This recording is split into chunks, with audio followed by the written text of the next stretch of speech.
Shalom, saudaraku yang dikasihi oleh Tuhan. Selamat hari Minggu. Senang sekali kita boleh berjumpa kembali pada hari ini, Minggu 3 April 2022. Kita bersyukur karena hadirat Tuhan yang luar biasa dalam hidup kita, dan kita dapat menikmati kasih-Nya yang begitu besar dalam hidup kita. Nah, saudaraku, mari kita persiapkan hati kita untuk mendengarkan firman Tuhan pada hari ini. Kita boleh memiliki pengharapan, sukacita, dan kekuatan baru yang lebih lagi kita alami. Nah, saudaraku, pada saat ini kita akan bersama-sama berdoa dan mendengarkan firman Tuhan. Bapa kami yang di surga, kami bersyukur kepadamu karena Engkau sungguh baik bagi setiap kami. Ya Bapa, kalau saat ini kami rindu untuk mendengar firman-Mu, urapi kami, jamah kami, penuhi kami ya Tuhan, sehingga kami boleh sungguh-sungguh mendengar firman-Mu. Hati kami memiliki pengertian-pengertian yang baru, dan pikiran kami diselaraskan dengan kebenaran firman-Mu. Ini kami Tuhan, kami percaya bahwa Engkau yang menuntun kami, Roh Kudus yang menerangi hati dan pikiran kami. Terima kasih Bapa, Engkau hadir di tengah-tengah kami dimanapun saat ini kami berada. Terima kasih Bapa, Tuhan yang menguatkan, meneguhkan hati kami. Di dalam nama Tuhan Yesus kami berdoa. Amin. Nah, saudaraku, firman Tuhan hari ini berjudul Kesempatan untuk Bertobat, yang tertulis di dalam Yeremia 18 ayat 1 sampai dengan 17. Nah, saudaraku, saya akan membacakan firman Tuhan ini buat saudara-saudara. Pelajaran dari pekerjaan tukang periuk. Firman yang datang dari Tuhan kepada Yeremia bunyinya, "Pergilah dengan segera ke rumah tukang periuk. Di sana aku akan memperdengarkan perkataan-perkataanku kepadamu." Lalu pergilah aku ke rumah tukang periuk, dan kebetulan ia sedang bekerja dengan pelarikan. Apabila bejana yang sedang dibuatnya dari tanah liat di tangannya itu rusak, maka tukang periuk itu mengerjakannya kembali menjadi bejana lain menurut apa yang baik pada pemandangannya. Kemudian datanglah firman Tuhan kepadaku bunyinya, "Masakan aku tidak dapat bertindak kepada kamu seperti tukang periuk ini, hai kaum Israel?" Demikianlah firman Tuhan. Sungguh, seperti tanah liat di tangan tukang periuk, demikianlah kamu di tanganku, hai kaum Israel. Ada kalanya aku berkata tentang suatu bangsa dan tentang suatu kerajaan, bahwa aku akan mencabut, merobohkan, dan membinasakannya. Tetapi apabila bangsa yang terhadap siapa aku berkata demikian telah bertobat dari kejahatannya, maka menyesallah aku, bahwa aku hendak menjatuhkan malapetaka yang kurancangkan itu terhadap mereka. Ada kalanya aku berkata tentang suatu bangsa dan tentang suatu kerajaan, bahwa aku akan membangun dan menanam mereka. Tetapi apabila mereka melakukan apa yang jahat di depan mataku, dan tidak mendengarkan suaraku, maka menyesallah aku, bahwa aku hendak mendatangkan keberuntungan yang kujanjikan itu kepada mereka. Sebab itu, katakanlah kepada orang Yehuda dan kepada penduduk Yerusalem, beginilah firman Tuhan, sesungguhnya aku ini sedang menyiapkan malapetaka terhadap kamu dan merancangkan rencana terhadap kamu. Baiklah kamu masing-masing bertobat dari tingkah langkahmu yang jahat, dan perbaikilah tingkah langkahmu dan perbuatanmu. Kita lompat ke ayat yang ke-16. Maka mereka membuat negerinya menjadi kengerian, menjadi sasaran suitan untuk selamanya. Setiap orang yang melewatinya akan merasa ngeri dan akan menggeleng-gelengkan kepalanya. Seperti angin timur, aku akan menyerahkan mereka di depan musuhnya. Belakangku akan kuperlihatkan kepada mereka dan bukan mukaku pada hari bencana mereka. Nah, saudaraku yang dikasihi oleh Tuhan, seorang seniman tidak akan pernah menyerah terhadap karya yang ia hasilkan. Ia akan terus berusaha agar buah tangannya menjadi mahakarya.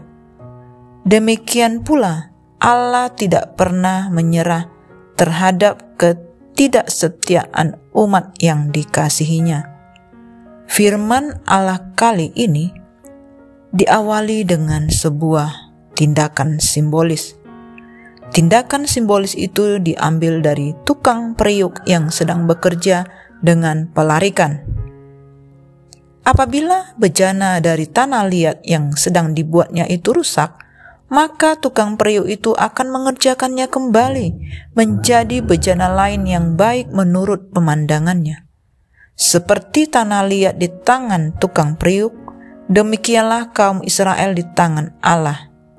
Allah menghendaki Yehuda bertobat dari tindakan mereka yang jahat dan memperbaiki tingkah langkah dan perbuatan mereka.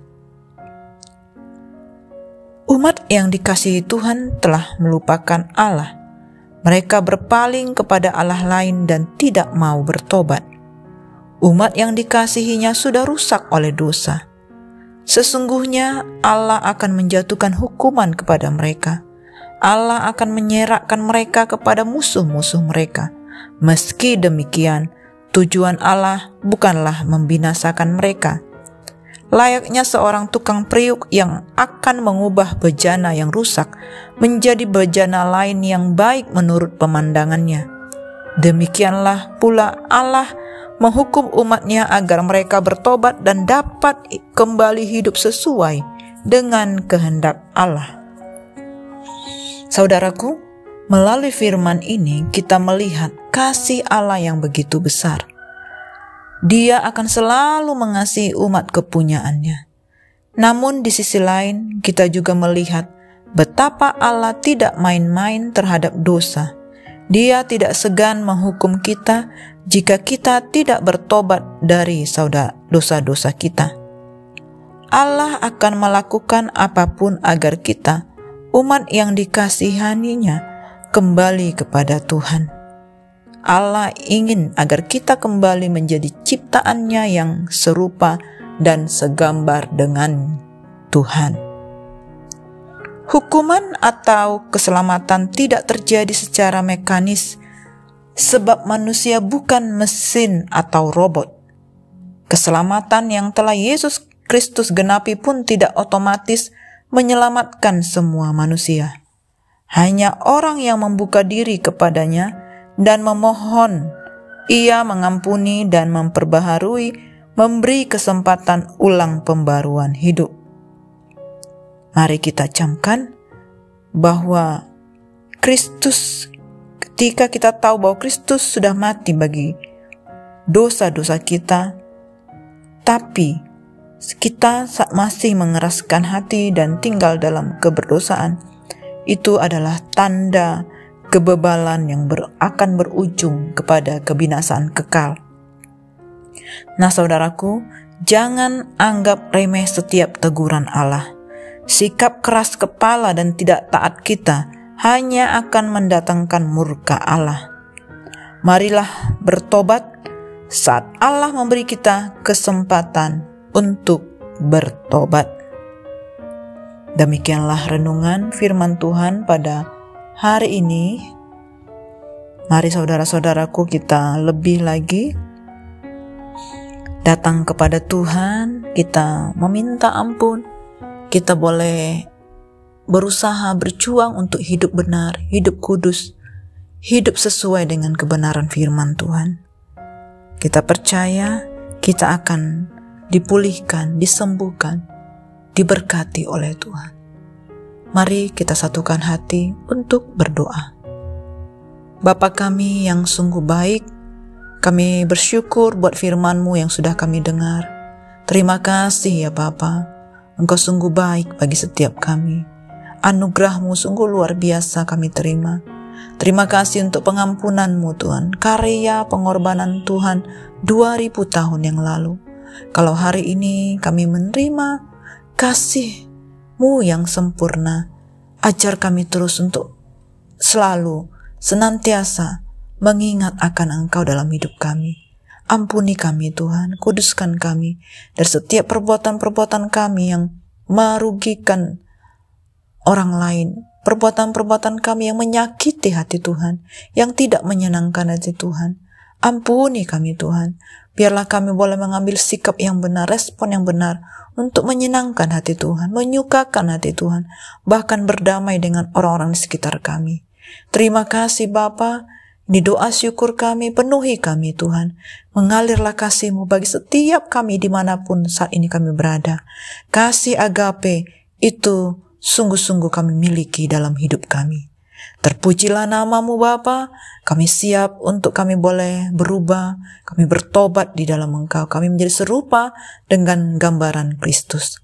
Terima kasih Bapa. Hanya di dalam nama Tuhan Yesus kami berdoa.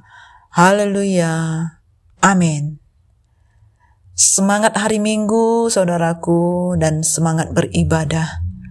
Tuhan Yesus memberkati.